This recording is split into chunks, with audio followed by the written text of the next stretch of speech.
بسم اللہ الرحمن الرحیم۔ السلام علیکم۔ میرا نام ڈاکٹر فریدہ ہے اور میں پچھلے 40 سال سے گائنی اور obstetric کی شعبے سے منسلک ہوں۔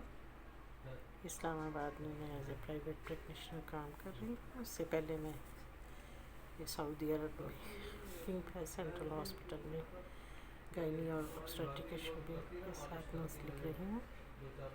میرا یہ ویڈیو اپلوڈ کرنے کا مقصد گائنی اور obstetric کے شعبے کے متعلق جو پرابلمس ہیں ان کو ڈسکس کرنا ہے اور خواتین کو معلومات فراہم کرنا ہے تاکہ وہ چھوٹی چھوٹی جو پرابلمس ان کو گھر میں فیس کرنی پڑتی ہیں ان کو وقت پہ اہمیت دیں اور ان کی اہمیت کو سمجھتے ہوئے آنے والی مشکلات سے وہ بچ سکیں۔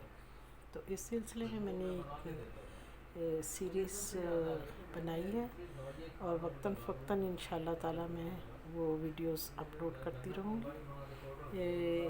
سب سے پہلے میں اس میں مینسٹرل ہائیجین کے متعلق بتانا چاہوں گی کیونکہ یہ بہت ہی سادہ سی بات ہوتی ہے، یعنی کوئی اس میں بڑی راکٹ سائنس نہیں ہے، لیکن بات صرف اتنی ہے کہ ہم اس کو معمولی سمجھ کے اگنور کرتے ہیں، اس لیے خواتین اور بچیاں جو ہیں وہ پھر مشکلات کا شکار ہوتی ہیں۔ تو سب سے پہلے میں جو مینسٹرل ہائیجین ہے اس کے متعلق یہی بتانا چاہوں گی کہ یہ بہت امپورٹنٹ ہے اور اس سے اگر آپ اگنور کریں گی تو آپ کو مشکلات کا سامنا کرنا پڑے گا۔ تو یہ کوئی اتنی بڑی بات نہیں ہے کہ ہم اس کے کوئی خاص وہ نہیں ہے، اس میں کوئی راکٹ سائنس یہی ہے کہ آپ نے ہینڈ واش کرنے ہیں پراپرلی، پیریڈس کے وقت آپ نے جو پیڈس چینج کرنے ہیں، سینیٹری کی جو پینٹیز ہوتی ہیں، ٹیمپون ہوتے ہیں، وہ جو بھی یوز کریں انہیں یوز کرنے سے پہلے آپ ہاتھ واش کریں، اس کے بعد بھی آپ ہاتھ واش کریں۔ پہلے کیوں واش کرنے ہوتے ہیں؟ اس لیے کہ اگر آپ کے ہاتھوں پہ کوئی جرمس لگے ہوئے ہیں تو آپ کے پرائیویٹ پارٹس کو وہ انفیکٹ نہ کریں، ان میں سورنس، ایچنگ اور پھر انفیکشن کا باعث نہ بنے۔ اور اسی طرح بعد میں اس لیے واش کرنے ہوتے ہیں کہ کوئی پرائیویٹ پارٹ کی انفیکشن یا بلڈ میں اگر کوئی انفیکشن ہے تو آپ دوسروں کو ٹرانسفر نہ کریں، جیسے ہیپاٹائٹس بی جیسی مہلک بیماریاں جو ہیں ہم ٹرانسفر کر دیتے ہیں دوسروں کو، یا پھر تھرش وغیرہ پروڈیوس کرتے ہیں دوسروں کو اس اگنورنس کی وجہ سے۔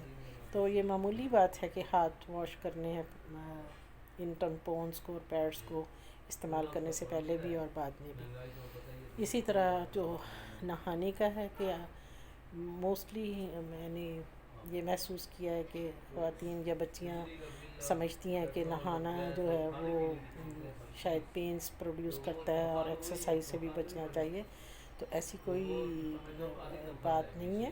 ان کو ریگولر بات لینے چاہیے۔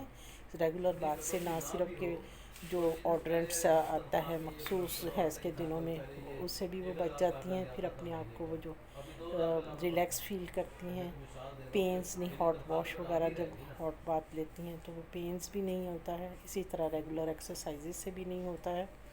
موسٹ امپورٹنٹ یہ بھی ہے کہ اپنے ریگولرلی جو وہ چینج اوور کرتی ہیں وہ بھی 4 to 5 آورس کے اندر اندر ان کو کرنا چاہیے، اور پیڈس کو، اور انٹرول جو ہے وہ بہت زیادہ نہیں ہونا چاہیے۔ دوسرا، اریٹنٹ سوپس یا اریٹنٹ مٹیریل نہ استعمال کریں، کیونکہ اگر وہ اریٹنٹ سوپ یا اریٹنٹ مٹیریل استعمال کرتی ہیں تو جلد بہت سینسٹیو ہوتی ہے پرائیویٹ پارٹس کی، وہ پھر سورنس ہوتی ہے، پھر خارش ہو جاتی ہے، پھر وہ خارش سے وہ کل کو انفیکشن اور لیکوریا اور پس اور اس کے بعد پیلوک انفلیمیٹری ڈیزیزز، یہ ساری چیزیں الٹیمیٹلی جو ہوتی ہیں، lower abdominal pain continues, dysmenorrhoea, pelvic infections, recurrent urinary tract infections, اور بعض اوقات تو عورتوں میں جو کنٹینیوز ابارشنز ہوتی ہیں اور انفرٹیلٹی ہوتی ہے وہ اسی کی باعث ہوتی ہے۔ تو میرا خیال ہے کہ یہ بہت معمولی باتیں ہیں، لیکن یہ معمولی باتیں اگر ہم ان کو اہمیت نہیں دیتی تو پھر ہمارے لیے یہ پرابلم کریٹ کرتی ہیں. اور موجودہ دور جو ہے وہ کافی ٹف دور ہے. اس میں اگر ہم ان کو اہمیت دیں گے تو ہم اپنے لیے مشکلات سے دور رکھیں گے, ہمیں اپنے آپ کو مطلب بچا سکیں گے ہم مشکلات سے, اور خام خواہ کی جو مہنگے مہنگے انویسٹیگیشنز اور ٹریٹمنٹ سے ہم بچ سکیں گے. انشاءاللہ اگلی ویڈیو میں ڈسکس کروں گی ڈسمنوریا کے متعلق. تو اب تک کی ویڈیو کا اگر آپ کو فائدہ ہوا ہے تو اسے شیئر کریں اپنے دوستوں کے ساتھ, اپنے رشتہ داروں کے ساتھ, جاننے والوں کے ساتھ, اور چینل کو سبسکرائب کریں, بیل آئیکن کو دبائیں تاکہ آپ کو آئندہ آنے والی ویڈیو کو بر وقت آپ کو مل سکیں. اور کمنٹ سیکشن میں جا کے اپنے کمنٹ دینا نہ بھولیے. اپنا خیال رکھیے گا. انشاءاللہ نیکسٹ ویڈیو میں ملیں گے ایک نئی معلوماتی ویڈیو کے ساتھ. اللہ حافظ.